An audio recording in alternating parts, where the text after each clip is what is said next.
Andy, my dude, have you heard of the magical website builder known as Squarespace? Ugh, not another Squarespace ad. I feel like every podcast is sponsored by them. Hey, don't knock it till you try it. Yes, okay, it is overhyped, but actually it lives up to the hype. Squarespace is like a website fairy godmother. With a click of a button, your site transforms into a beautiful masterpiece. A website fairy godmother? That sounds interesting. What makes it so magical? Well, for starters, those slick templates make anyone look like a professional web designer. Pick one, customize the colors and fonts to match your brand, and voila. Plus, the drag and drop fluid engine is so easy, your grandma could build a site on Squarespace. Well, she did knit me a lovely scarf last Christmas. Maybe website design is next. Exactly. And when you're ready to sell your Nana's handmade scarves online, Squarespace has built-in e-commerce. Add a store with one click. Get flexible payment options. Then watch those sales roll in. And when she wants to teach others her steezy scarf skills, Squarespace's new courses feature is just the ticket. Nana can set up her curriculum and enrollments and payments in a snap and become the next e-knitting influencer. Oh, wow, you really sold me with the grandma angle. Sign me up for that free trial. Just go to thenextreel.com/Squarespace and transform your site into a beautiful Squarespace masterpiece. Well, thanks, Pete. Even though it's overhyped, Squarespace actually sounds perfect for Nana's site's needs. Appreciate the warning on the ads, though. I'll brace myself next time I listen to a podcast. Anytime. Let me know if you need any help getting that site up and running.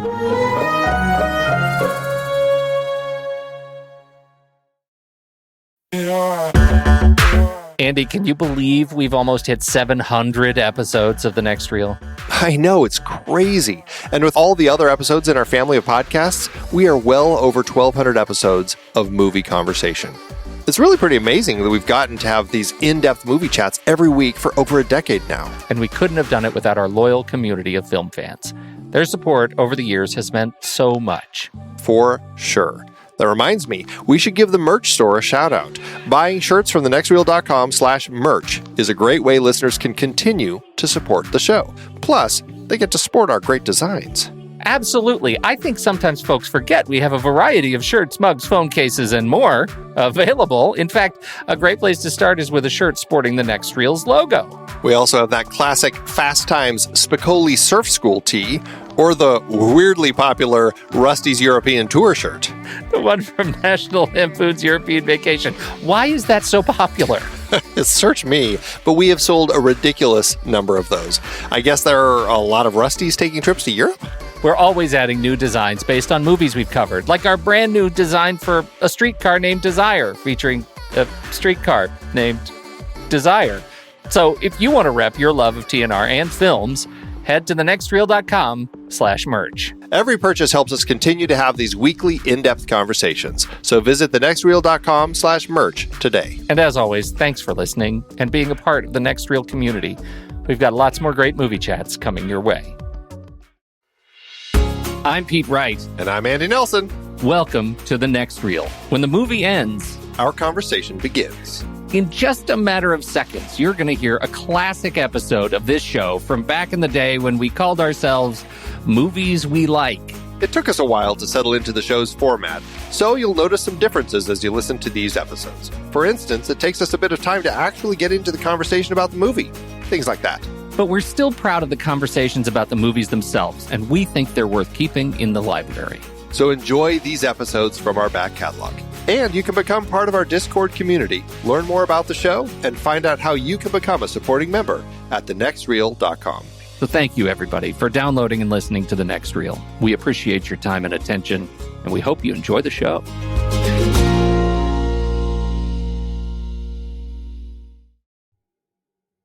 Did you listen to the show last week? I listened to it twice. Did you listen to the special edition? I did. Yes. Is it the director's cut? I don't know if it's really the director's cut. I think the director's cut would have been the shorter version. I think we need a new name for what happened last week. Oops. I didn't actually listen to it. I don't remember. Did I swear or anything when the glass broke? No, you just paused. It was a dramatic pause. And then did you like cough or do anything I that was? have a Did you do nice- anything awkward? That's what I was like. Did I? Yeah, that's what my first question in my head was. What did I do in that 2 minutes? I What switched, happened in those 2 minutes? seriously, right? I switched the file pretty quickly. Many deep thanks to the Sarmento, who sent us a delightfully snarky text message about needing something about a whistle. About needing a whistle or some sort of a theme song when glass breaks at Pete's house. Yes, who conveniently decided to listen to it on Friday instead of his regular Saturday, so we caught it right away. That was very helpful that happened, and so deep thanks. And so I replaced it, but I can tell you, 57 people actually downloaded the special edition of the with the 3-minute break for glass breaking. So yes, with me we and apologize. me coughing in the back, and if you delete that version if you haven't listened to it yet, go ahead and delete it. Whatever, delete it and download it again because whatever. That's right. Okay, so Andrew Nelson, how are you? How are you, my friend? Are you good? I'm good. Are you feeling good? You looking forward to a good weekend? Yeah. Awesome. You are. If I know you'll be around this weekend, so if anybody wants to tweet Andy, make sure you catch him at Soda Creek Film because he'll be around. I will be not hanging doing out much at my humble abode all weekend. And catch me at Pete Wright on Twitter, and make sure you head over to iTunes when you look for the show, and subscribe to the show on iTunes and leave us a comment and a nice rating. That's really kind of you to do that. Helps other people discover movies we like, and we've got quite a collection of films behind us now. Very exciting. Yeah. And we also have... interestingly enough, most of them are movies that we like. Most of them are. I haven't responded to your email about the series we're doing right now. I have a point of contention in your suggestion. I'm excited to hash that out. Is there a movie that you don't like? There's a movie I don't like in that email that you sent. So that's referring to this series we're doing right now. And let's see, last point I believe I have is the Facebook. Make sure you hit the Facebook / movies we like, facebook.com/movies we like, and you can like us up there, and we'll keep all the movie news that we are interested in up to date on our Facebook page. That's what I got. Did I miss anything? I think you covered it quite succinctly. All right. So I did that because we have a lot of trailers, which we're not going to talk about all of them. But I'm very interested in a couple that you brought, and one that we both discovered, and a couple that I brought that you haven't, but you should. Yes. All right. Where would you like to go first? Yes. Killing Them Softly. Oh, God, that looks so good. Yeah. Okay. It's Brad Pitt's new film directed by Andrew Dominic, who I thought did a masterful job with the assassination of Jesse James by the coward Robert Ford. That is absolutely a movie we like. Absolutely. That'd be a great one to talk about. Did you see the remake of Yogi Bear and Boo Boo? The assassination of Yogi Bear by Boo Boo. I'm going to have to post that on the Facebook page. You go right ahead. Keep doing what you're doing. How did that tie in? Did I miss something? You did, and you're going to be embarrassed when you see this because this was a big deal. Oh, just the fact that you were going from Jesse James to Yogi and Boo Boo. Yeah. I think that's just awesome. Anyway, Killing Them Softly opens in October, and I can't wait. It looks great. Brad Pitt, is phenomenal, and it's going to be a great movie. I can't wait. Oh yeah, it looks fantastic. The other, it's a really great, it looks like just another great part for Brad Pitt, and but when you see the rest of the cast that's in there, it looks like James some of the interchange between Richard Jenkins, Ray Liotta. Exactly. I mean, the interchange between Brad Pitt and James Gandolfini looks really very strong, and Ray Liotta, really, I mean, ever since I saw him in the B Movie, I've been just fascinated by him. He just crushed that courtroom scene. I wanted to. I had brought up Arbitrage. Now you just watched. This is Richard Gere's new movie with Tim Roth, Susan Sarandon, and it was written and directed by Nicholas Jarecki. Yeah. What did you think of this trailer?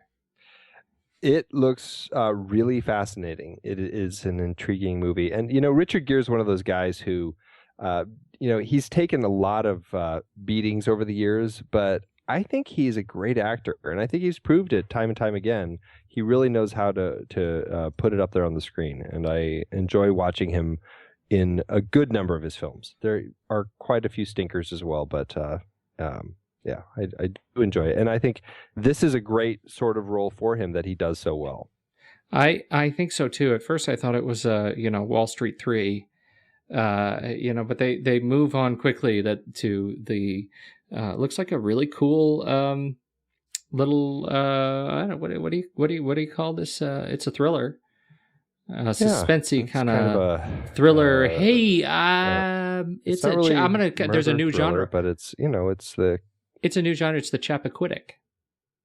It is kind of, isn't it? It's the Chappaquiddick genre, and so it looks like a good. It's more of a subgenre. It is a subgenre of the Chappaquiddick is a subgenre of the thriller, rich man movie. Blowout would also be in that. That's another Chappaquiddick. That's this is fascinating. I'll bet we could really dress this up.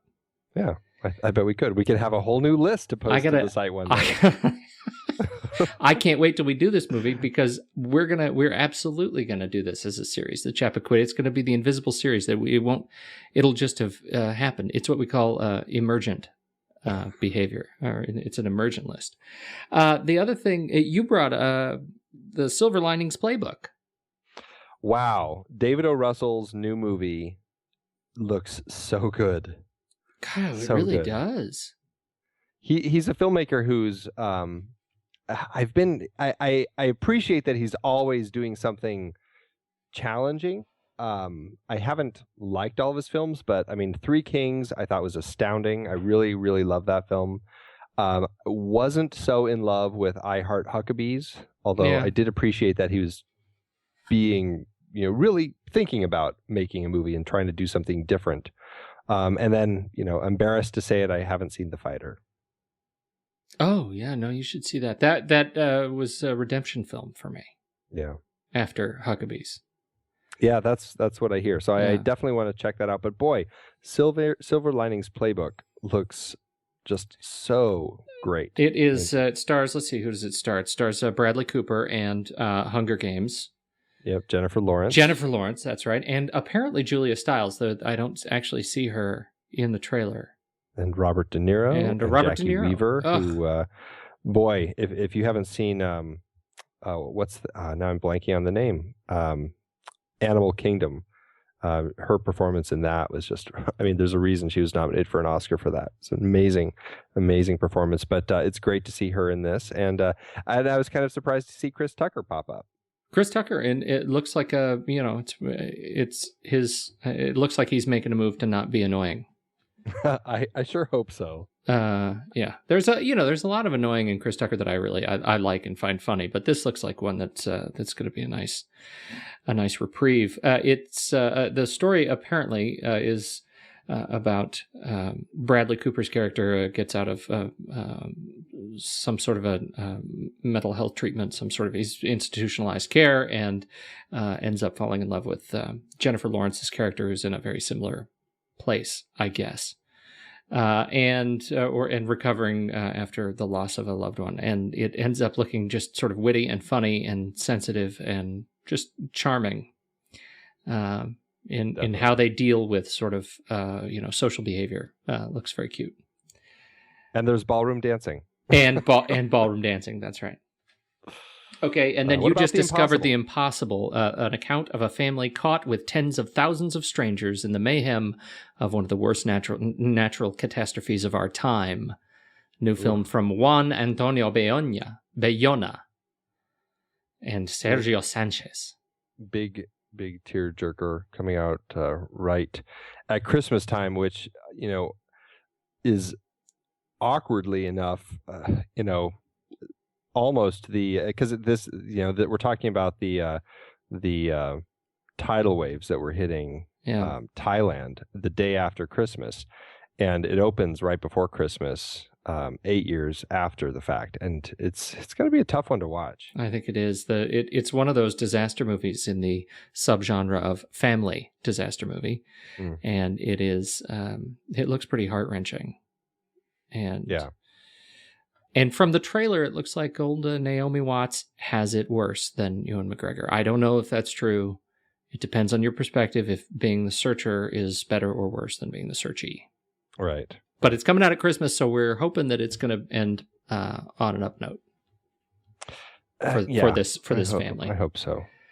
Now, I had a couple that I wanted to just bring up very briefly. The first one is In the Cold Light of Day. Have you seen this one?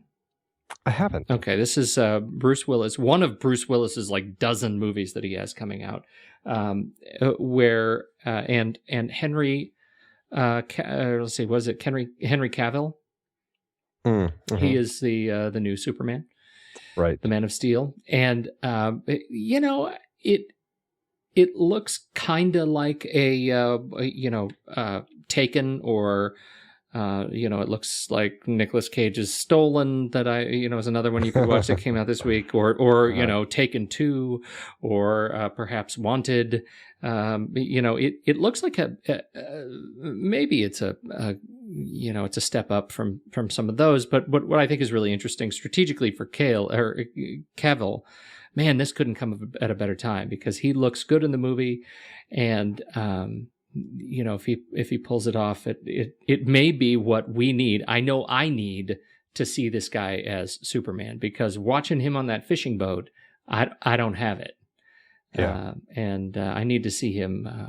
I need to see him in a little bit more versatile role, and so that looks interesting. Directed by Mabrouk El Metri. Yes. I don't know any of Mabrouk's work.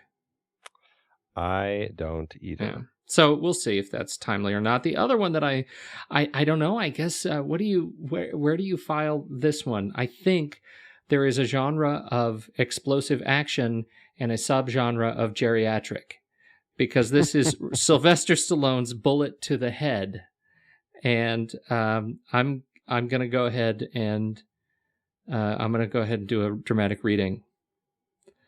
I swear to you, when I get this guy, it's going to be bad. And then there's an axe fight. Wow. That's what I got from that trailer. So that's worth seeing. He's got some killer tattoos that look a little bit too bright to be badass. But he's exactly. And but he is cut. The dude is cut. He's got to be how old is Sylvester Stallone now? Oh, I don't know. He's crazy old. For walking, he's like Tom Cruise. Like he sort of doesn't age until you look at his jowls. But he is a good-looking man in this movie. Yeah. I don't know if he can. I don't know. He was born in, what is that? He was born in, here you go, quick math. 46. So he's 66. 66 years old. Man, he looks good in this movie. I'm not kidding. Yeah. I mean, he may not look Judge Dredd good, but he looks good. Well, he's in Expendables 2 right now. Oh, he's 66. Chuck Norris is 72. And he's in that movie. Yeah. So again, see, now they have established with the Expendables, that's what I was thinking, the subgenre of geriatric. And speaking of the subgenre of geriatric, Jean-Claude Van Damme, who also is in the Expendables 2, was in Mabrouk El Metri's film JCVD. That's you know what? You have not seen that one, have you? Mabrouk kind of broke through. I am so glad you said that. That is right. I have seen Mabrouk's movies, and you know what? I loved JCVD. See, I haven't seen it, but I heard good things about it. I really, really liked that movie. That was worth seeing. And then, Nick Cage, I mentioned Stolen. The trailer came out. This is Stolen. It's no Taken 2. I don't know. And Nick Cage, man, he's got some relationships in Hollywood. Let's just say that. I love Nicolas Cage, but boy, Next, did you love him in Next? So few movies that he makes that I want to see. Yeah, it's tough, man. Since Moonstruck, it's been tough. Okay, and finally, Jessica Biel, the poor Jessica Biel. I only bring it up because we've been talking about the Total Recall remake. She is in a movie that looks really not that great called The Tall Man remake, and it's about children getting kidnapped in the woods. And it's just, she looks totally, I only bring it up because she looks totally out of place in this movie. I think she's kind of a different actress now, and I wonder why she's in this film. So, well, she was in Total Recall, so.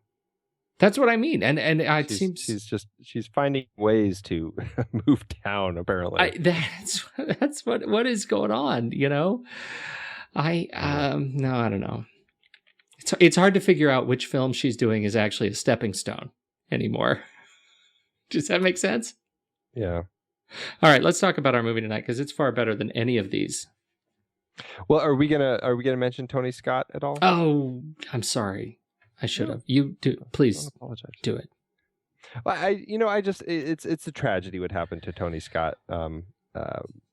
He committed suicide earlier this week, and we've talked about him on the show before, and he was the director who inspired our Jiggly Monkey camera work comments, as well as one of the directors of a lot of films that are kind of like Domino that we discussed when we were talking about chaos cinema back in the Bourne series. And I did want to say, he's got a lot of films that I enjoy quite a bit. He also has a lot of films that I don't enjoy.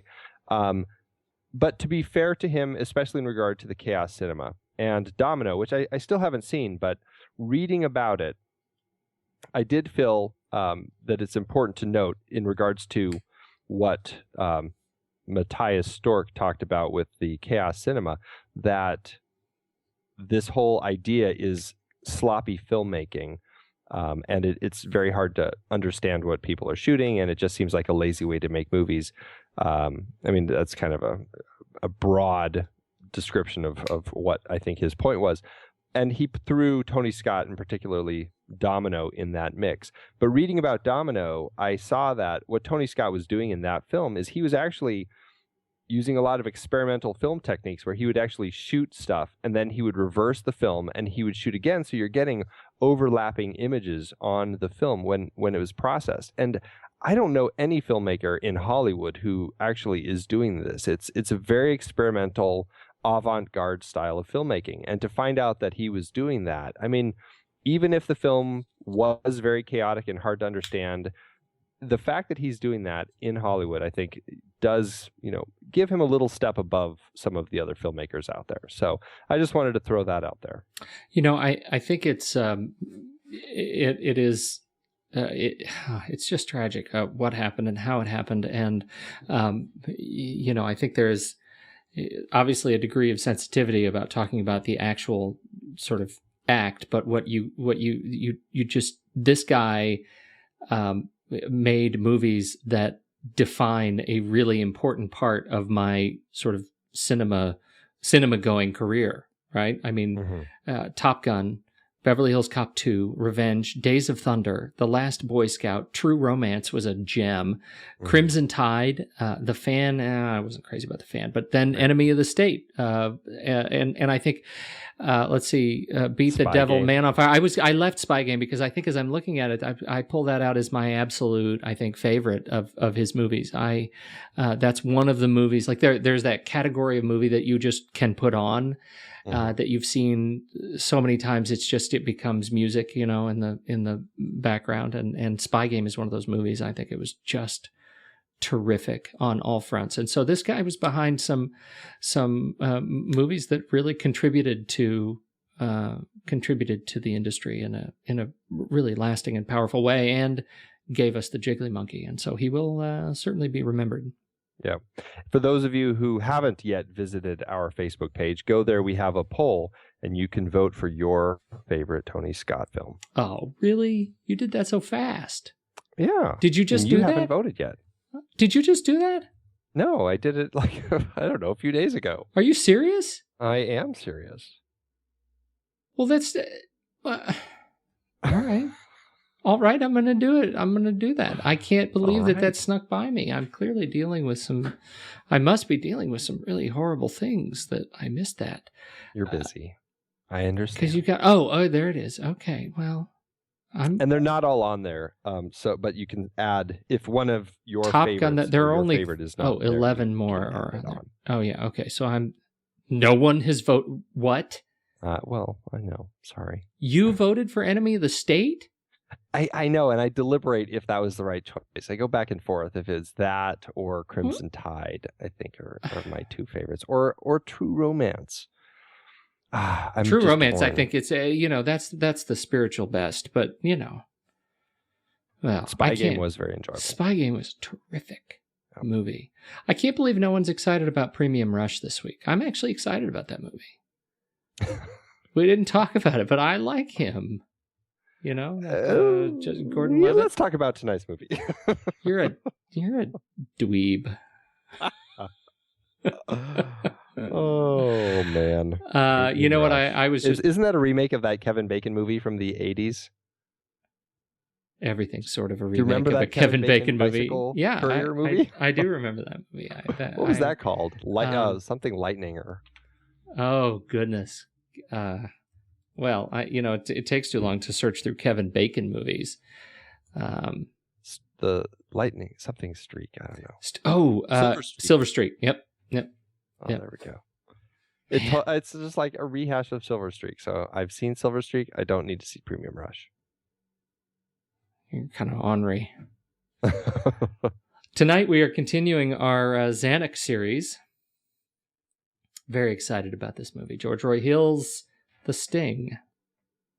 Yeah, absolutely fantastic film from beginning to end. Nothing is wrong with it. I mean, this is just one of those films that's near to perfection as one could get in a film, I would say. What is your take on this? I watch this movie and I think, what is it I like about this movie? And it's hard to talk about it in a clear-headed way because there's so much that is good. But the thing that really stands out to me is this whole charisma that is established in this massive cast and led by Paul Newman and Robert Redford, and Robert Shaw. These guys are a joy to watch on screen. Mm-hmm. We talk about, good casts, and we've talked about good casts before on the show, and films with actors that are, ruggedly handsome and deliver their lines well. But this is one of those where this is a absolutely brilliant and large ensemble cast that is just, it's magnetic. It is in every way. I mean, you already mentioned, Paul Newman and Robert Redford, but then you get into everybody else in the cast. I mean, there's not a bad egg among them. I mean, Robert Shaw, come on, he's so great as Doyle Lonigan. It's just, he's such a pleasure to watch in every scene that he's in. And you get into, all of the smaller characters who are just as important in the film. Charles Durning as the corrupt cop. You've got Ray Walston and Harold Gould as some of the players in this whole operation that Newman and Redford are setting up. Eileen Brennan, who's just always fantastic. It's hard to go wrong with anybody in here. And there's Robert Earl Jones, Demetra Arliss. The list goes on and on. It's so the movie was written by, well, where do you want to start? You always have a structure. I was going to start with David S. Ward, but let's start before that. Let's jump back. We're going to go back to the discovery, aren't we? Before we get into the film, actually, let me catch us up on Zanuck. Yes. So last we left, he had produced his first film, Compulsion, that Richard Fleischer directed back in 1959. At this time, he was the vice president of 20th Century Fox for his father. And he moved on from there to help his father out and eventually become head of production at 20th Century Fox and eventually president.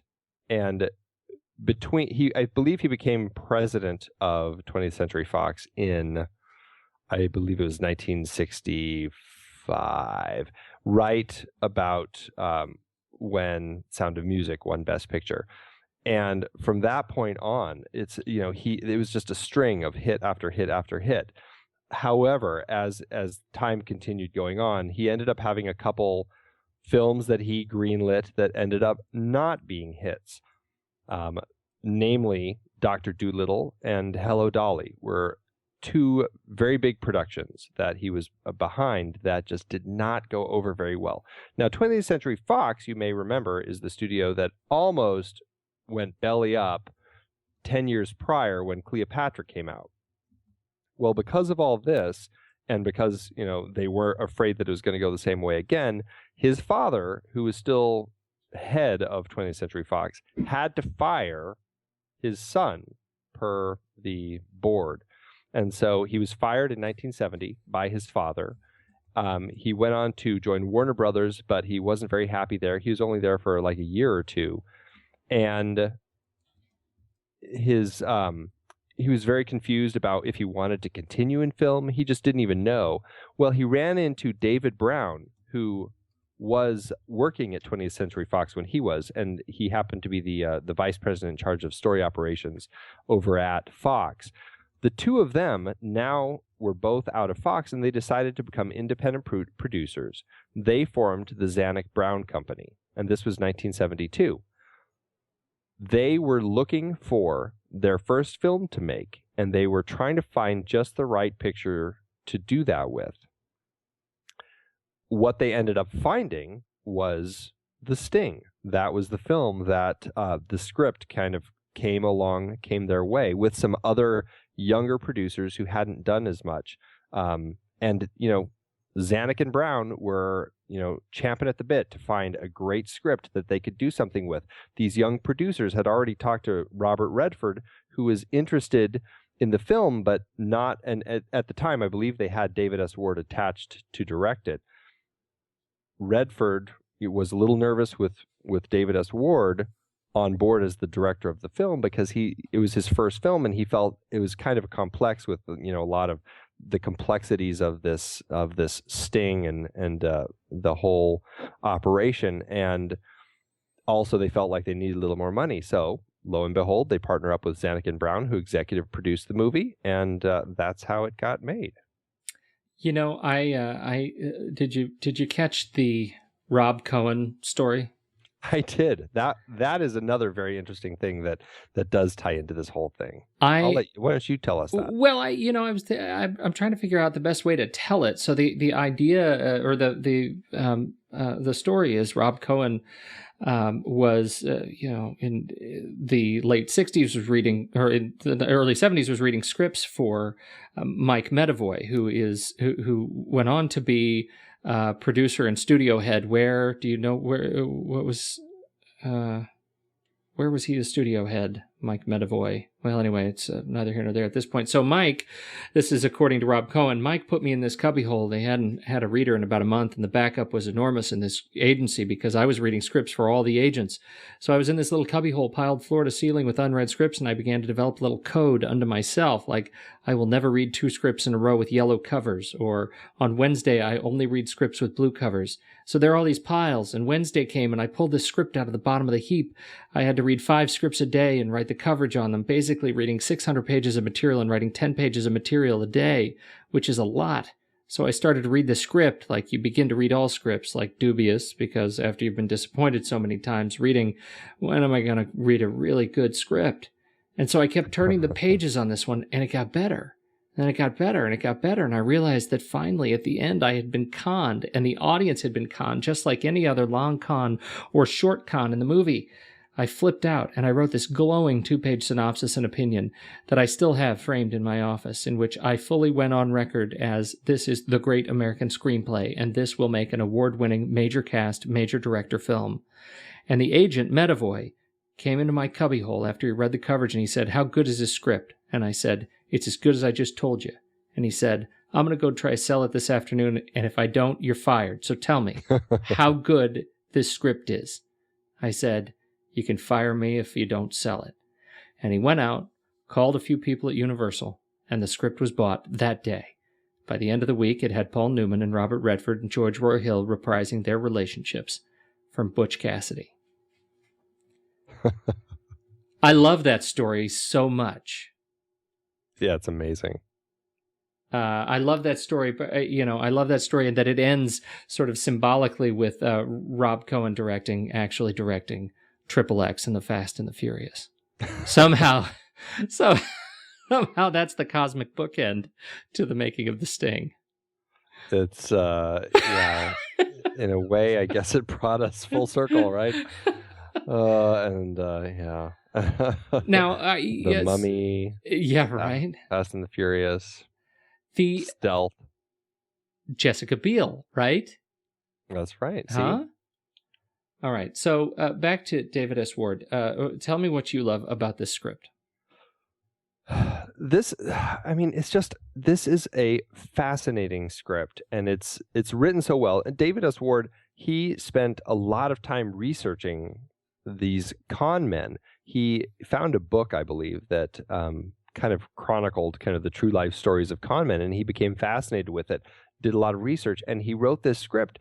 And I think what's so smart about this script is it puts you into this world where, I mean, they're speaking their own kind of language of the con man, and you just kind of go along with it and all makes sense. And you get in on this con with these guys without realizing that you're also being conned. And I think that's why the script works so well. And I think it set a standard for con man films from that point forward. The book you're talking about is The Big Con, the story of the confidence man by David Moorer. And if I understand correctly, Moorer actually ended up suing because he said too much of the book was taken for this movie. Yeah. Whatever the case may be, I think you're right on. I don't think you can understate or overstate, what you said about the way the script welcomes you into the vernacular. Yeah. And I'm not quite sure how to put my finger on what's going on there, because you're right. I mean, from the very beginning of the movie, this whole language is presented in such a way that is so approachable. I'll say this, and I don't know if ends up being an anachronism, but I'll say that to a modern audience, right? A modern audience now, 40 years since 1973, and our language has changed yet again a little bit, and some of the terms now are not just con vernacular, but they're dated, and this movie still presents every bit as fascinating and welcoming and enjoyable from the very first frame to the very end of the film. That's an amazing achievement, I think, for a movie like this, to make it still seem, timely. Yeah, it very true. And I think some of that also comes from the connection it has and the affection it has for the history that it's talking about, right? This story takes place in the 30s. It was made in the 70s, and it has music from the turn of the century. Mm-hmm. And all of it ties together in this way. And I mean, even looking at how, it starts with the Universal logo, not from the 70s, but from back in the 30s exactly. and 40s. It's that old Universal logo that just looks so awesome. Right. And that affection for the time, and that Scott Joplin ragtime feel, the Saturday Evening Post titles breaking up the chapters of the story, all of those little elements really show that these people are welcoming you into this world of this nostalgia, and it's not something. I mean, there's crime in it, there's murder, but at no point are we getting very dark and gloomy, and we're not looking at anything that's gritty. And it's a spellbinding story that welcomes you in with characters that, I mean, they're so the nature of the con man is they sell themselves so well on being your friend. And I think as a member of the audience, we are sold right from the start that Paul Newman and Robert Redford are our friends. We're right in there with them. And I think that is what pulls us in so quickly into the film and just makes it such a pleasure to watch. Well, and we had to be their friends because everyone in this movie is bad. Yeah. Right. I mean, and yeah, I they're all think criminals. they're all criminals, and that's another one of these. This is one of those movies where, it's a lesser of all the evils presented kind of a movie, and we have the affinity for these two, because they're the ones who are sort of the most downtrodden of the criminals that we're interested in seeing their own redemption. And I think that's another component of the film that was really well played, that we end up having this experience where maybe, and I think it's maybe in the scene where they're interviewing con men, where he's interviewing con men and telling them to go get suits, that we are, you almost feel like you are on an interview. Yeah. Right. I mean, it almost feels like a ride that we're about to be in this, we're preparing for this con, and we're preparing to be, in the bookie lounge, and we're preparing to be a part of pulling this over on Loneman. Yeah. They're very much, it's like a theater troupe, and they're welcoming us into their acting ranks. It is, and that's what one of the things I think is really magnificent about this movie, that they pull that off so well, and even sort of before, before kind of experiential marketing took over, for movies where we have all these websites that bring you into the story before you go to the story. This was a movie where you sit down in the theater and you really feel like you're part of the tale. That's a real feat. It's masterful writing and masterful directing, and of course, having the presence of Paul Newman and Robert Redford only helps. I mean, they're two of the most charismatic actors out there, and just being friends with them in this film is just an exciting ride. Yeah, that's the way to put it. It feels like we are friends with them, as good as they are friends with each other.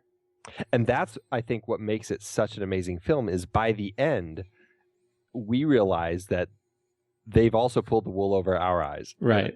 It's just genius when the big reveal happens at the end, and you realize what's been going on. It's amazing how we've been conned. This these this movie in particular, these cons,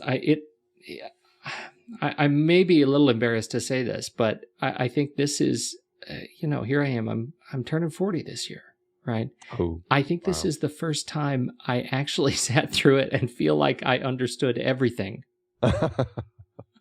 You know what I mean? I feel like for the last 25 years, I feel like there's always something I've missed in this movie. As many times as I watch it, whether it's where did the ace go?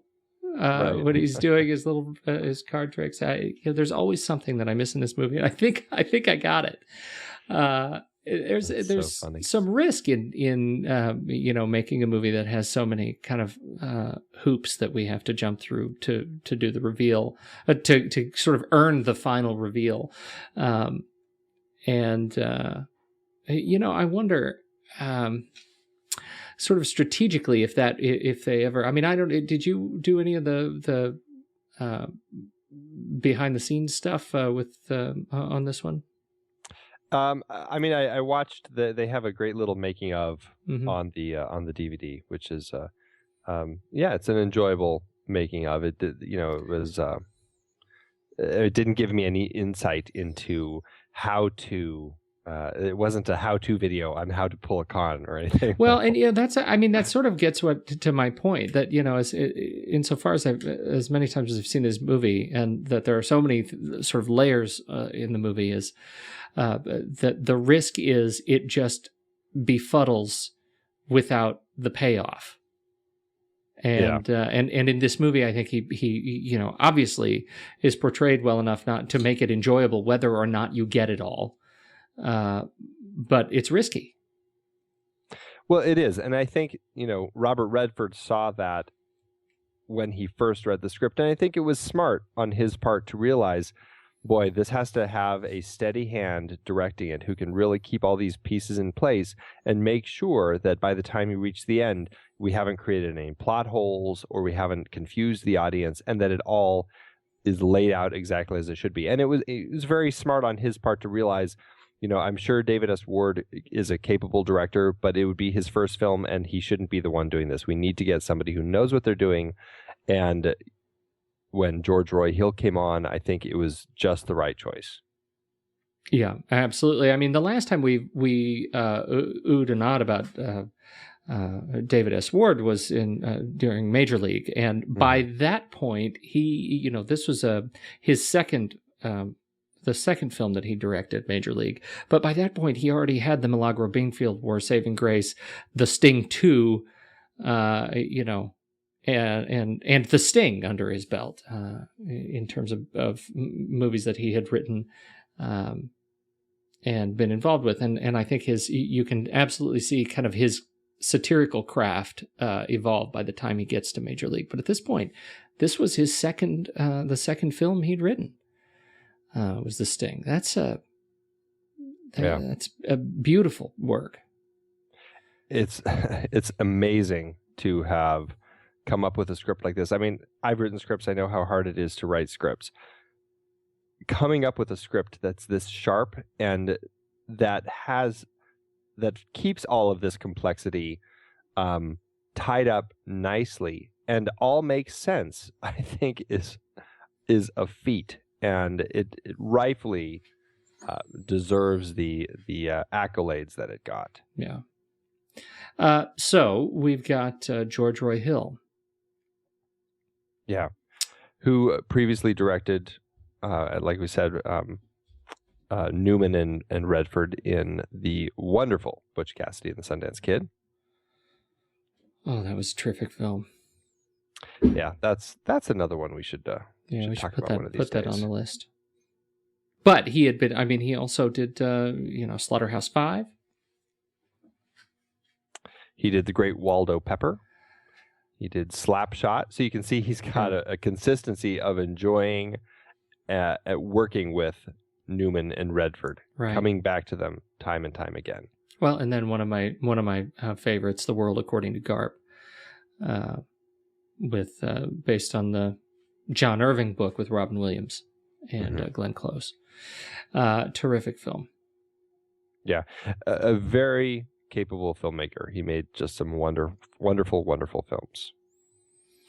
And he won for this film. He won Best Director, so rightfully so. I mean, it's just such a great film. The way the film is structured, it had me thinking of our conversation about. I think it was Joe versus a Volcano, where you occasionally run into these movies that really could stand alone as serials, right? I mean, it's the way it is kind of put together structurally.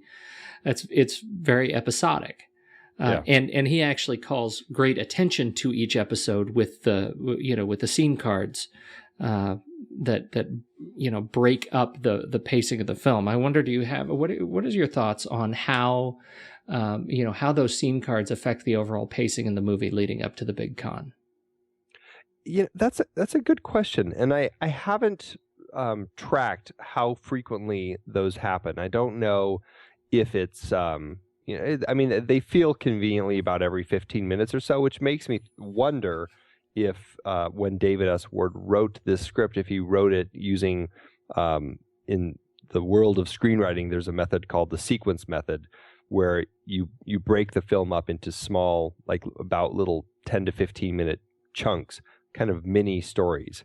And it makes me wonder if it was designed that way, because each of these do feel like one kind of complete package. You've got the setup, you've got the hook, you've got the story or the tale, and I can't remember all of them, but they all are packaged very nicely, and then they just kind of keep moving you along.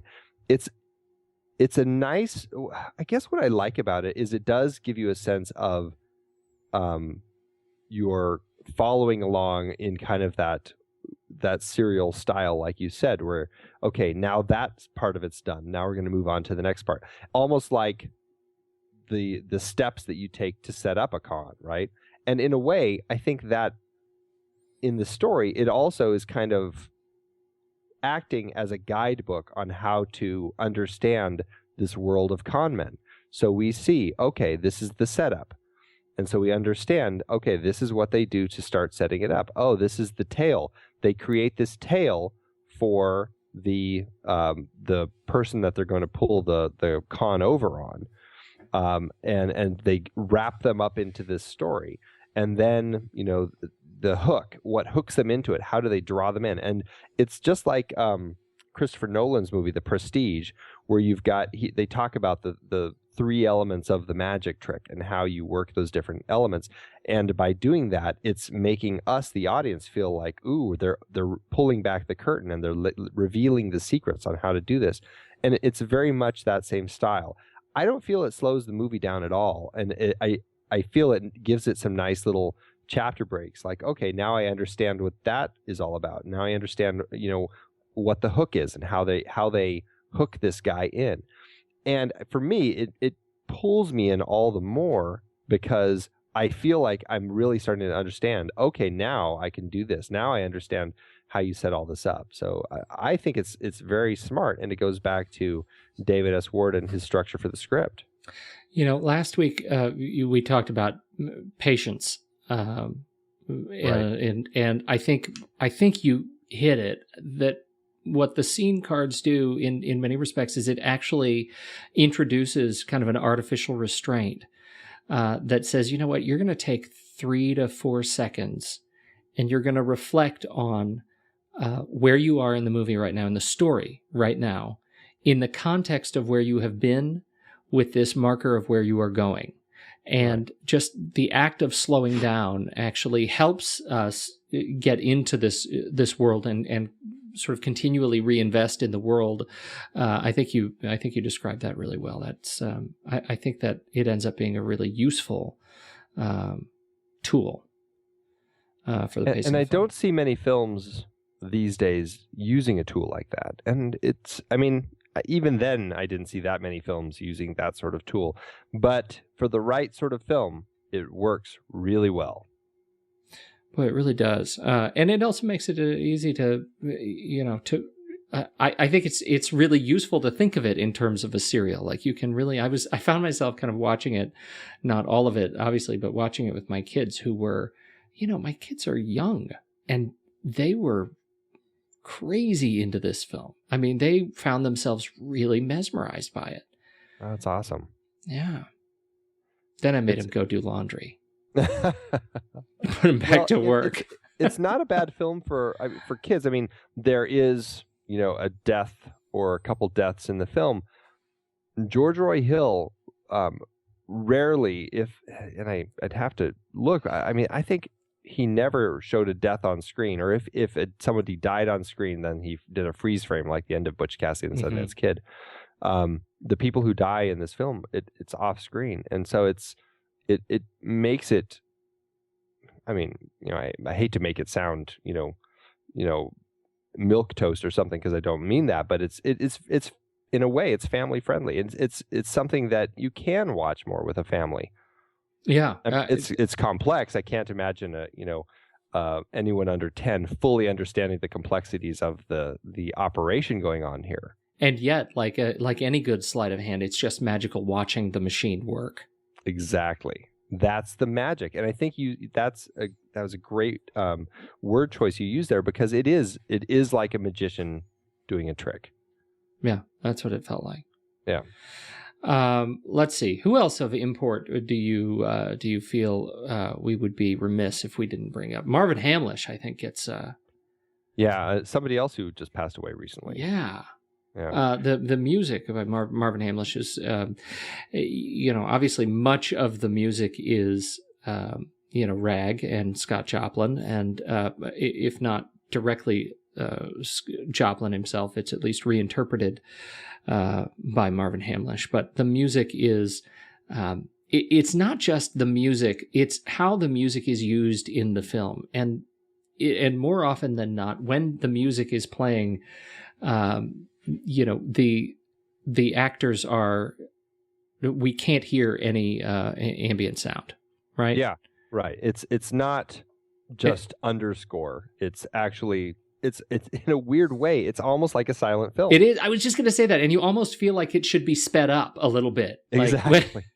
Like the scene when he goes to the barber's office, and he's got, he's getting somebody who's doing his hair, and Gondorf is standing there, he's kind of telling him what to do, and the person comes up to give him a manicure, and you kind of feel like he's pulling his hand back, and he's looking over here, and he's looking back over there, and you feel like it should be, should cut to a scene card that says, "No, I won't have them do my hands," but you must have them do your hands. It is a wonderful kind of homage to that style of filmmaking, and I think the music helps set the tone in such a great way. Absolutely, yeah. And the music for this film created a huge resurgence in popularity and interest in this Scott Joplin and ragtime music. I mean, this turned into, out of the blue, I don't think anyone was expecting it, least alone Marvin Hamlisch. It turned into a hugely successful album when it came out. It went to, I think it went right up to the top of the charts. It was, it went in Billboard. It was position number 1. It's amazing that in the 70s, I mean, there's a lot of great music out there, and Scott Joplin hit the top of the chart. Right? That's like, that's just like Taylor Swift hitting number 1 on the pop charts. Just like it. Okay. But yes, Marvin Hamlisch did win an Oscar for his arrangements that he did of Scott Joplin's music. He did a fantastic job. At this point for this movie, it's like they were just picking Oscars out of a hat, though, to be fair. I mean, somebody had to have been paid off. This movie did incredibly well. It did. Well, rightfully so. Yeah, it's a great movie. But yeah, it was nominated for 10 Oscars. It walked home with 7 of those. It got Oscars for Best Picture, Best Directing, Best Original Screenplay, Best Art Direction, Henry Bumstead and James Payne. Fantastic work creating the 1930s Chicago. Best Costume Design, the wonderful Edith Head. Best Film Editing, William H. Reynolds. Best Music, I already said, Marvin Hamlisch. And it was nominated for Best Actor, Robert Redford, Best Cinematography, Robert Surtees, who's an amazing cinematographer. I was hoping you would talk more about him. Yeah, fantastic. And Best Sound, Ronald Pierce and Robert Bertrand. So just an amazing team of people that they assembled for this. Robert Surtees, the cinematographer, of course, did a few small films like Ben-Hur, Oklahoma, The Graduate. He did Dr. Dolittle, one of the bombs that Zanuck was behind. The Last Picture Show, stunning black and white film he did shortly before Sting. And he was working, he all the way up into the late 70s. Just lots of Oklahoma. Oklahoma. I can't believe you would go through that whole list. 73 movies. I said Oklahoma's at the top. You did? I did. I was listening for it. I'm not sure. I said it right after Ben-Hur. I did a little backward jump too. You did, because it up. I did. And he won an Oscar for The Bad and the Beautiful. I mean, very Summer of 42 in 71. Yeah, he is a. And your favorite, The Great Waldo Pepper. Oh, and The Hindenburg. Oh, and A Star is Born. Are you kidding me? The list is... The dude has been around. He's a company man, if there ever was one. Yeah. Fantastic work on this film. Great cinematographer. And then, the producers on this film that had originally found the script and wanted to get it made, who ended up, going to Zanuck and Brown, Tony Bill, Michael Phillips, and Julia Phillips. They won the Oscars for this. The executive producers, of course, did not, even though they were the ones kind of shepherding the project. But Tony Bill was, a fairly prominent producer and actor, actually, appearing in films like Pee-wee's Big Adventure. So he has been around. Goodness, he's been around, yes. He's been around a long time. And actually, he's directed as well. But the interesting thing is Michael and Julia Phillips, they were the first husband and wife pair to win and to win a Best Picture award. And I'm wondering if they still are. They may still be the only husband and wife pair to win. And actually, his wife, Julia Phillips, is, I think, the first woman to win a Best Picture Oscar. So the two of them went on to produce 3 of the biggest films in the 70s: The Sting, Taxi Driver, Close Encounters of the Third Kind. Wow. So, that's a trifecta. Yeah. Wow. Pretty good decade for them. This movie performed exceedingly well, to say the least. It's one of those movies that we've talked about it in this context where it was the perfect cast with a terrific script. They knew it was a terrific script from the beginning. They gave it to capable team with extremely capable actors and fantastic charisma, and they delivered this movie that earned tons of awards and made a boatload of money. Yeah, this isn't one of those films that you hear, is a critical success. No. This was a critical a success and an audience favorite. It was I'm looking at $5.5 million to make this movie. Is that about right?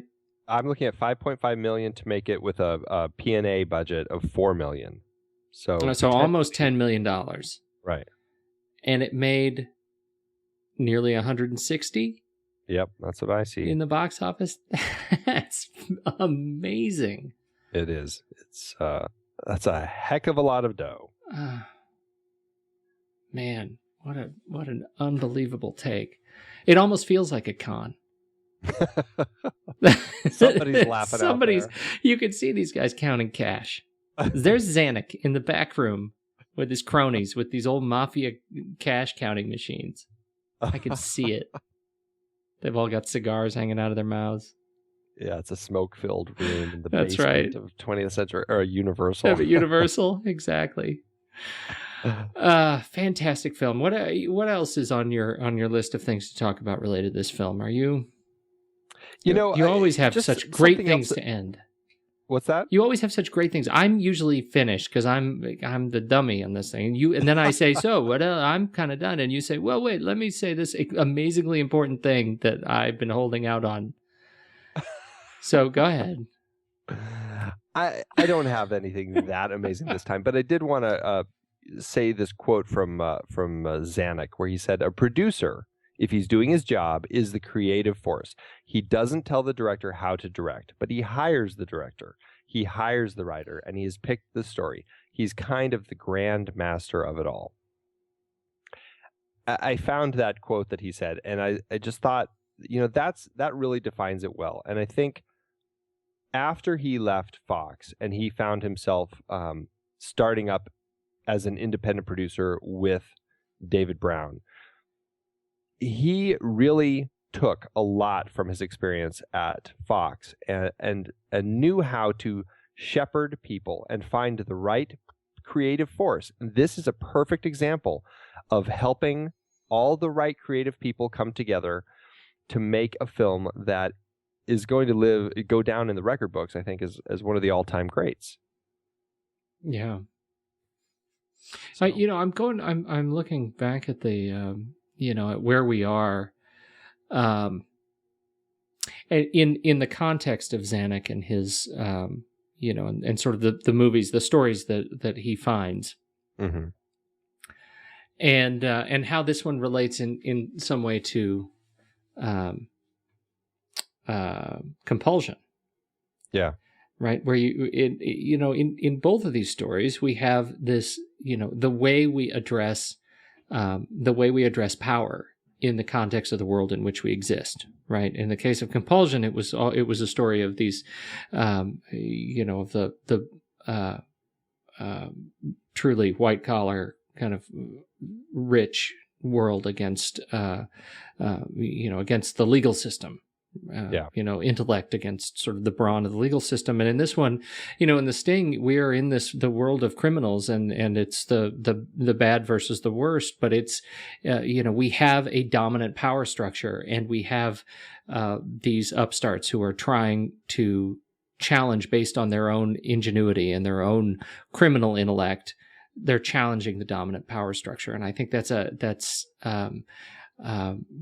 here we are looking at a theme that is sort of emerging, at least between these 2 points in his production career. I'm not sure how well that stands up against The Shark, but there are other ways I could probably spin this in that movie. I bet there are. I find that that's interesting. I'm looking forward to seeing kind of where that goes. The challenging of the dominant power structure theme in Zanuck's production career. Yeah. No, it will be very interesting. It will be very interesting to see how you can find a thread for him. Yeah. I mean, it's a trick. Finding a thread for a producer, I think, is a lot trickier than finding it for a director or actors or somebody who really kind of sets themselves into, like, Sylvester Stallone, who we were talking about earlier. Right. He tapped into a certain type of genre that he did really well, and he's done that for a long time, and he has excelled at it. Spielberg, you can find a lot of these directors who have a specific theme that you can look at kind of across all of their films, like Kubrick or Scorsese or Spielberg.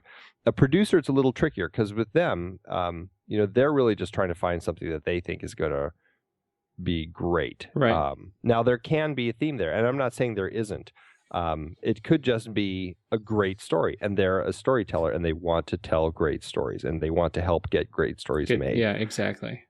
But it'll be interesting to see as we continue talking about his films what sort of themes and theories we come up with. Cockamamie schemes.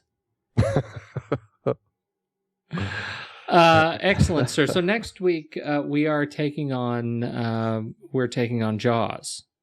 Is that right? Man, another film that is just one of the greats. I can't wait to talk about that. I cannot wait.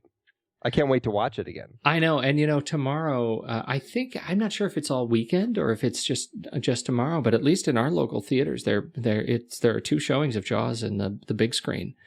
Oh man, that's awesome! Here, I'm very excited about it. I won't be able to see it, but I'm excited that it exists. Yeah. In the theater, so go see it if you can in the theaters, and join us for a conversation on Jaws next weekend. Are you going to be able, or next week, are you going to be able to see to catch up with the new Blu-ray? I am intending to. Yeah. Okay. I'm very much looking forward to checking it out. I did pick it up. I've already watched some of the amazing behind-the-scenes documentaries that are on it, and I'm just definitely looking forward to watching the film. And it's one of my favorites. It always has been, and I really, really look forward to revisiting it. Oh, me too. It's terrific. So, yeah, and they didn't do a CG shark. Hallelujah. No, they didn't do a full Lucas. No. The full Lucas. Way to go. No, I'm glad Spielberg's kind of pulled back on that. And even when they release the E.T. Blu-ray, I think next month or October, when they undo some things. He's undoing some of the digital fixes that he did. So kudos to Spielberg for that. I don't mind if a director does that, as long as they still make the original available. That is the whole thing. That is the whole thing. And the fact that George Lucas came out and said, those previous versions don't exist anymore. Yeah. This is how I want them to be from now on. Come on. Right. Yeah. All right. I got nothing else for you. I'm really finished. Not even a pat on the back or a wink and a smile? No. Or... No. A jig? No. You're leaving me kerfuffled. I got a tip for you. Don't eat anything bigger than your head. Okay. We wanted to take a moment to thank you for your continued support over the years. It's hard to believe that we have been having weekly, in-depth discussions about movies since 2011. That's right, 12 years and counting. Producing this show is a labor of love for us, but it does require a lot of time and effort each week. If you enjoy our podcast and would love to help keep it going, there are some easy ways you can show your support. One is by using our Originals page to shop for the original source material that movies we've discussed were based on. That's right. In Season 1 alone, we covered 13 films adapted from books or plays, from Charlie Kaufman's adaptation to David Fincher adaptations like Fight Club. In Season 2, we covered even more, like Powell and Pressburger's The Red Shoes and The African Queen from our series about legendary cinematographer Jack Cardiff. We can't forget about the 4 Jason Bourne movies we talked about. Love those movies. Well, the original trilogy, at least. For our Richard D. Zanuck series, we did Jaws, Rush, Big Fish, and more. And for our horror series, we talked about John Carpenter's The Thing, which was adapted from Who Goes There? We did our first great car chase series with movies like Bullet, The French Connection, and Drive. And for the holidays, we did Preston Sturgis's Christmas in July. We had a great John Huston series with adaptations like The Maltese Falcon and The Treasure of the Sierra Madre. And for our baseball series, Moneyball with Brad Pitt. Have I told you lately how much I love that movie? Yeah, I think you have. Plus, our Magician series and Heist film series had adaptations as well. Tons of page-to-screen gems. Listeners can find the details and links to the original material at thenextreel.com/originals. Every book, play, or movie you buy through our links helps support the show, and it's no extra cost to you. So dive in and get your next read today. thenextreel.com/originals has all the films adapted from other sources that not only we have covered, but all of the shows on the Next Reel family of podcasts. Check it out and get reading. Support the show and build your reading list. It's a win-win. Head to thenextreel.com/originals.